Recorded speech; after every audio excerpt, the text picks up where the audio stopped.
నెల్లూరు జిల్లా రాపూరు మండలం పంగిలి గ్రామంలో పోలీసులు గురువారం కార్డన్ సర్చ్ ఆపరేషన్ నిర్వహించారు. జిల్లా ఎస్పీ ఆదేశాల మేరకు సీఐ శ్రీనివాసరావు పర్యవేక్షణలో చేపట్టిన ఈ తనిఖీల్లో అనుమానితుల ఇల్లు, స్థావరాలను క్షుణ్ణంగా పరిశీలించారు. గతంలో ఎర్రచందనం అక్రమ రవాణా కేంద్రంగా ఉన్న ఈ గ్రామానికి చెందిన 27 మంది అనుమానితులపై షీట్లు నమోదైనట్లు సీఐ తెలిపారు. తనిఖీల్లో పత్రాలు లేని 15 వాహనాలను గుర్తించారు. డ్రగ్స్, నకిలీ లోన్ యాప్లు, బాల్య వివాహాలపై ప్రజలకు అవగాహన కల్పించారు. ఎలాంటి ఎర్రచందనం దుంగలు, అక్రమ ఆయుధాలు లేదా మాదక ద్రవ్యాలు లభించలేదని పోలీసులు వెల్లడించారు.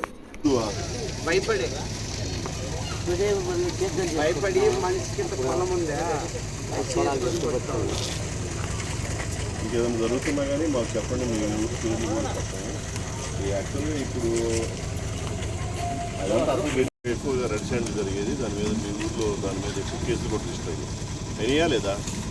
ప్రజెంట్ ఇప్పుడు ఎట్లా ఉంది దాని పరిస్థితి?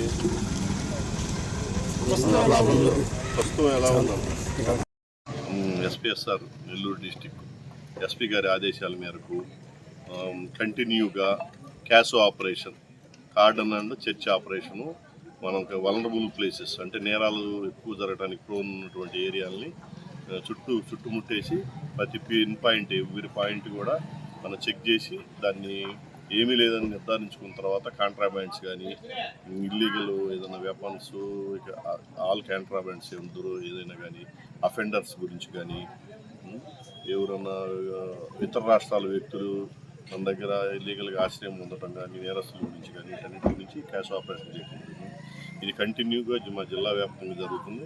మాకు ఇచ్చిన డిఎస్పీ గారు కానీ, ఎస్పీ గారు కానీ ఇచ్చిన ఉత్తర్వుల ప్రకారం ఈరోజు ఇక్కడ మా సర్కిల్లోని రాపూర్ ఎస్ఐ గారు ఈ రాపూర్ ప్లేస్లో ఈరోజు పంగిలి విలేజ్లో చేశాము. రాపూరు మండల పరిధిలోని దానికి కండలేరు ఎస్ఐ గారు, సైదాపురం ఎస్ఐ గారు, రాపూర్ సిఎన్ నా ఆధ్వర్యంలో జరిగింది.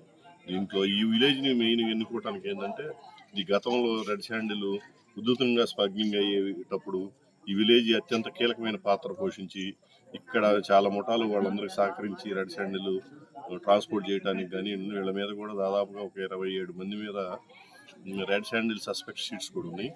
వాళ్ళకి సంబంధించినటువంటి చావుళ్ళు, కష్టాలు, విలేజ్ హౌసెస్ అన్నీ నిశ్చితంగా ప్రతి అణువు చెక్ చేసాము. మామూలుగా ఇప్పుడు తెలిసిన సమాచారం ప్రకారం అయితే ఇది చాలా గవర్నమెంట్ కఠినంగా వ్యవహరించడం వల్ల చాలా తగ్గుముఖం పట్టింది. మేము అయినా కానీ నిర్ధారించుకోవడానికి ప్రివెన్షన్ చర్యల భాగంగా ఈరోజు చేసాము. ఇప్పటి వరకు వెహికల్స్, కొన్ని డాక్యుమెంట్స్, వాటి వెహికల్స్ గురించి 15 వెహికల్స్ దాకా చేసాముగా. ఇక మిగతా రెడ్ హ్యాండ్లు, అదర్ కాంట్రాబ్యాండ్ అయితే ఏమి డ్రగ్స్కి సంబంధించి కానీ ఏమీ దొరకలేదు. ఆ తదనంతరం పబ్లిక్ అందరిని గ్యాదర్ చేసేసి మేము వాళ్ళని అవేర్నెస్ ప్రోగ్రామ్ కండక్ట్ చేసాం. డ్రగ్స్ ఎట్టి పరిస్థితుల్లో డ్రగ్స్ వద్దు బ్రో అనే ప్రోగ్రామ్ కింద డ్రగ్స్ గురించి, తర్వాత సైబర్ క్రైమ్ ఫ్రాడ్స్ ఎలా జరుగుతాయి దాని గురించి, సైబర్ ఫ్రాడ్లెంట్ యాప్స్ ఉంటాయి, లోన్ యాప్స్ కానీ, వాటి గురించి, మైనర్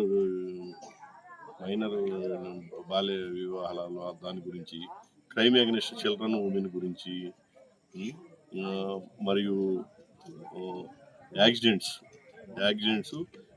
రిలేటెడ్ ఎఫెక్ట్స్ ఫ్యామిలీ మీద ఎలా ఉంటుంది, డ్రంక్ చేసి ఎలా చేయకూడదు, మైనర్ డ్రైవింగ్ చేయకూడదు, ఇవన్నింటిని వాళ్ళు అవేర్నెస్ కూడా కండక్ట్ చేశాం.